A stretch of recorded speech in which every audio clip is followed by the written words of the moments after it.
आप देख रहे हैं पीडीएस न्यूज। मैं हूं पीसी सैनी। कैमरे के पीछे मेरे साथी जेल टेलर के साथ सीकर जिले की श्रीमत उपखंड की एक ब्लॉक है अजीतगढ़, वहीं हॉस्पिटल के सामने हम हैं और हॉस्पिटल में धरना प्रदर्शन चल रहा है। एक युवक है जो किसी फैक्ट्री में काम करता था, उसी की मौत को लेकर परिजन यहाँ धरने पर हैं। जानते पूरा मामला क्या है, कौन सी फैक्ट्री का मामला है, युवक कहाँ का था, पूरी ग्राउंड जीरो में इनसे चर्चा करते हैं। सबसे पहले आप अपना नाम बताएं और फिर मामला क्या है। मेरा नाम प्रदीप कुमार स्वामी है और ये जो दीपक कुमार है, ये मेरे मामा जी के लड़के हैं। ये यहाँ पे जॉब करने इसलिए आए थे क्योंकि मेरे मामा की आर्थिक स्थिति थोड़ी सी वीक है, कमज़ोर है। कहाँ काम करते थे ये जी? यहाँ पे कोई फैक्ट्री है, एल्यूमिनियम फैक्ट्री है, गिनेल मेटल करके प्राइवेट लिमिटेड कोई फैक्ट्री, कोई इंडस्ट्री में यहाँ पे। और ये दीपक कुमार कौन से गाँव का है? ये काली पहाड़ी रामपुर के पास, दांतली पहाड़ी के पास जी। ये यहाँ पे काम करने आए थे, लेकिन हमें कल गुमराह किया गया कि यहाँ पे आ जाओ, बच्चा लापता है, ये है वो है, मिल नहीं रहा है। हमें बताया भी नहीं गया था, घर से हम निकल गए ऐसे ही। यहाँ आने के बाद देखा तो एकदम से पुलिस वगैरह आई हुई है और एकदम से हमें बताया कि आपका बच्चा ऐसे ऐसे, ये नीचे कुंड बना हुआ है, होद बना हुआ है, उसमें मरा हुआ है और बॉडी निकालनी है अभी। पौध कहाँ बना हुआ था?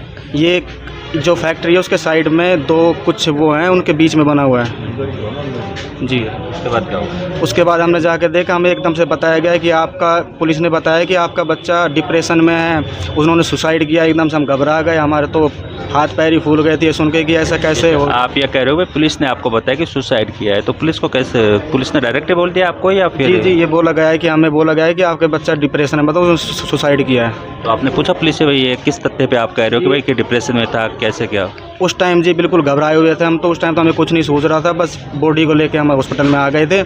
वहाँ पे जाके हमें कम से कम 2 घंटे बाद तो हमें होश आया है कि हमारा बच्चा भी एक्सपायर हो गया, एकदम से लापता था और एकदम से एक्सपायर हो गया। और बॉडी भी फिर वहाँ पे जाके हमें बोल रहे कि आप ही निकालो बॉडी, वो आप ही निकाल लो।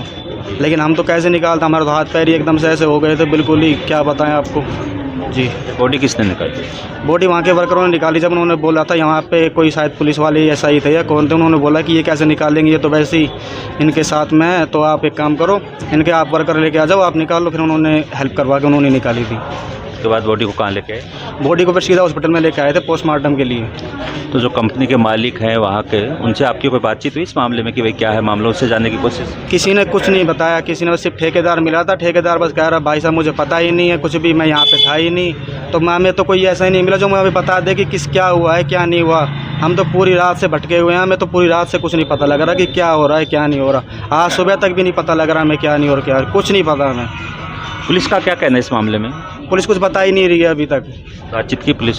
बातचीत हुई नहीं है उनसे अभी। हम यहाँ पे आए थे, हमने बोला कि एफआईआर वगैरह कहाँ लिखनी है, तो वो बोले सीधा थाने में जाओ, थाने में जाके बात करो। कल रात को हम सिर्फ 1-2 आदमी थे, सिर्फ 4 आदमी थे, लेकिन अभी हम जैसे आए हैं तो अब हम देखेंगे अब क्या करेंगे अब जी। तो सर कल कितने बजे आपको सूचना मिली थी, क्या समय होगा? सर कल हमें घर पे मेरे मामा जी को, मेरे मामा जी को किसी दूसरे बंदे की कॉल आई थी, ठेकेदार की कॉल भी नहीं आई थी। कुछ दस्या नाम का लड़का, उसकी कॉल आई थी मामा के पास कि आपका बच्चा ऐसे ऐसे वहाँ पे ना मिल नहीं रहा है, लापता है, जो भी है। तो मामा जी ने फिर देखा कि यहाँ बच्चा कैसे लापता है, क्या मामला हुआ है। तो उन्होंने कॉल की, यहाँ पे पता किया कि भाई बच्चा 11 साढ़े 11 बजे से लापता है, आ नहीं रहा है। तो हमें थोड़ा लगा कि कहीं चला गया होगा, गुमराह मतलब हो गया होगा। लेकिन देखा हम लगभग फिर वहाँ से घर से दोबारा कॉल आई कि आपका बच्चा सीसीटीवी में वहाँ पे ना उनकी चप्पल आ रही है, जो कुंड है वो बना हुआ है, उनके पास एक चप्पल आ रही है। थोड़ा हम घबराए कि कुछ ऐसा तो नहीं हो गया है। तो रात को हम लगभग 7-8 बजे वहाँ से निकल चुके थे और वहाँ के जो ठेकेदार थे उन्होंने ये कहा कि मैं बानसूर आपका इंतज़ार कर रहा हूँ। मामा जी को बोला था आप वहाँ पे आ जाइए। लेकिन मामा जी जैसे ही बानसूर पहुँचे, मैं अपने घर से आया था, मैं खैरतल का रहने वाला हूँ। मैं खैरतल से जैसे ही दांतली पहाड़ी हम गाड़ी में लेके गए, जैसे ही बानसूर पहुँचे हैं, वहाँ से वो जैसे था वो ठेकेदार के पास कॉल मिला। ये ठेकेदार बोल रहा है कि मैं पावटा पहुँच गया हूँ, मतलब एकदम से हमसे आगे पहुँच गए जिसके मारे हम जा रहे थे। फिर हम धीरे धीरे चलते गए। फिर हम शाहपुरा में आके हमने अपने जो रिलेटिव है 2-3 उनको साथ मिल लिया कि वहाँ चल के देखते हैं क्या है क्या नहीं है। लेकिन वहाँ जाके देखा तो फिर यही है, सीधा बॉडी मिली है हमें, डेड बॉडी मिली है। आपको क्या लग रहा है इस मामले को लेकर? सर यही है इस मामले को, लेकिन हमारे मामा का लड़का बिल्कुल सीधा साधा बच्चा है, बिल्कुल बस यही है, थोड़ा यहाँ पे कमा रहा था, आर्थिक स्थिति ठीक नहीं थी, लेकिन एकदम से सर ये कभी ऐसा हमने सोचा ऐसे कुछ कर सकता है, कभी नहीं सोच सकते सर इस चीज़ के बारे में। बिल्कुल सीधा है, पूरा गाँव पूरा जैसे रिलेशन है, कभी ऐसा कह नहीं सकते कि ऐसा कुछ वही कर सकता है वो बच्चा। हमें इस हादसे को लेकर आपके मन में क्या शंका है? सर आशंका यही है, फैक्ट्री वाले जो भी है, मैनेजर है, ठेकेदार, इन्होंने सब कुछ मिलकर इनकी कोई रंजिश है, इनको इन्होंने कुछ करवाया है उसके ऊपर, या जो भी किया है उन्होंने। आपको लग रहा है? जी जी। मैं अब इस धरने से आप क्या चाह रहे हो? इस धरने सिर्फ यही चाह रहा हूँ जी, अब तो क्या है जी, मैं आर्थिक स्थिति, मेरे मामा जी बहुत गरीब है, मैं मुआवजे की और न्याय की सम्मान करता हूँ, बस आशंका करता हूँ जी। तो देखिए कि नवयुवक, उम्र क्या थी उनकी? उम्र लगभग अप टू 18 थी। 18 है ना? दीपक कुमार है। और कितने समय से काम कर रहा था इस पर? यहाँ पे लगभग 4 महीने से काम कर रहा है वो जी। चलिए आगे इस मामले में। और जी क्या मामला है? जी मेरे पास सुबह 9 बजे लड़के का फ़ोन आया था, 9:30 बजे करीबन। पापा कल सुबह? कल शाम को तो मेरे से मार्कशीट मंगवाई थी उसने, पापा मेरे को मार्कशीट भेज देना, मैंने मार्कशीट भेज दी। फिर कल सुबह ये मामला कब का है? ये आपको जैसे परसों का है। परसों का है। मार्कशीट का परसों का है। तो वो चीज़ बताओ, ये परसों मंगवाई कल हुई। सुबह 9:30 बजे मेरे पास फ़ोन आया, पापा मेरे पास 5100 रुपये भेज दो। फिर मेरे खाते में करीबन 3500 रुपये थे।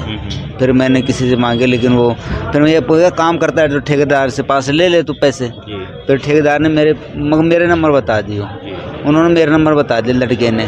फिर मैंने 1 मिनट बाद में उसकी जो वार्ड कोड भेजा था ना मेरे पास, उस पर 1 मिनट बाद में मैं वो ट्रांसफ़र कर दिए थे।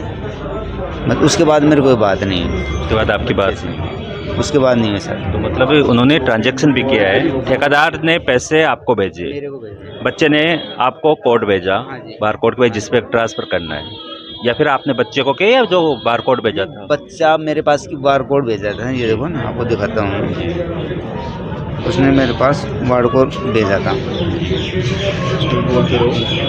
ये बार कोड है ना, इसके ऊपर कितना भेजा आपने? 5100 रुपये फिर आपने भेजने के बाद बच्चे से बात की थी की थी सर, कि भाई आपने जो बार कोड मैंने भेजा पैसे जो भेजे थे वो आ गए, मतलब आ गए पापा। फिर उसने फ़ोन काट दिया था, बस ये तो बात। आपको क्या लग रहा है इस मौत को लेकर? सर मुझे कुछ आप खुल के बताइए जो भी मुझे आपको। कुछ साजिशें लग रही है बच्चे की, मुझे ऐसा कुछ लग रहा है कि कुछ मिलजुल की किया हो बच्चे के साथ, ऐसा लग रहा है। आपको लग रहा है शंका है, आपको हत्या की शंका लग रही है आपको? हाँ जी क्या जी बताइए। सर, बच्चे ने बताया था मेरे को, मैं यार ऐसे थोड़ी करूँगा, तू तो बच्चा है, कोई समझदार आदमी नहीं है तेरे पास। बोले पापा वो कारीगर लग रहा है, दूसरी साइड लग रहा है, मैं चाय बनाने के लिए आया हूँ। पर उन्होंने जो फैक्ट्री है ना, जो जिसका मालिक है, उनसे बात करी थी, उन्होंने ये कहा था पैसे सरकारी आदमी है, फ्रॉड आदमी नहीं है, अगर आपके पैसे नहीं मिले ना तो पैसे मैं दूंगा, जब मैंने डाले थे।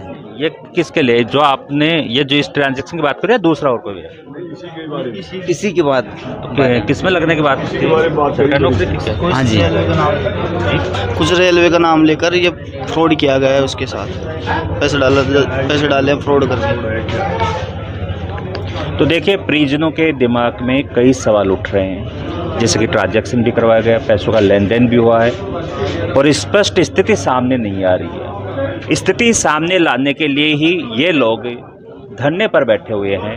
अब इस धरने का प्रभाव कितना क्या पड़ता है वो हम आपको अगली रिपोर्ट में बताएंगे। फिलहाल इनको यही लग रहा है कि यहाँ धरने पर बैठने से शायद उनका समाधान हो, उम्मीद है। हम भी यही चाहते हैं, प्रशासन से भी, अधिकारियों से भी, कि इनके बीच आके और इनकी जो मन में जो शंका है उसको दूर करें। अगर कहीं इस मौत को लेकर कोई संशय पैदा होता है तो उसको भी क्लियर करें। ये तस्वीरें आप देख लीजिए, सरकारी अस्पताल जो है जीतगढ़ का, वहाँ पर एक मौत का मामला, और उसी को लेकर यहाँ न्याय के लिए बैठे हुए हैं।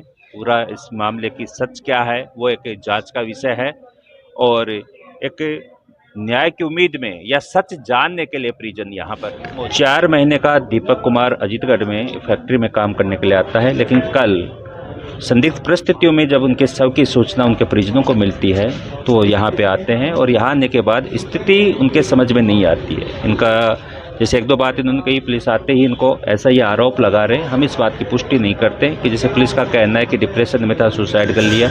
उसके अलावा जैसे कि जो कंपनी वाले हैं उन्होंने भी इन्हें कॉल करके नहीं बताया, उनका बराबर इनको फीडबैक नहीं मिल रहा। इसी आशंका को लेकर यहाँ न्याय की उम्मीद में धरने पर बैठे हैं और उम्मीद हम भी यही कर रहे हैं कि इसमें न्याय हो इनके साथ, जो भी बात हो, जो भी सच हो वो सामने आए।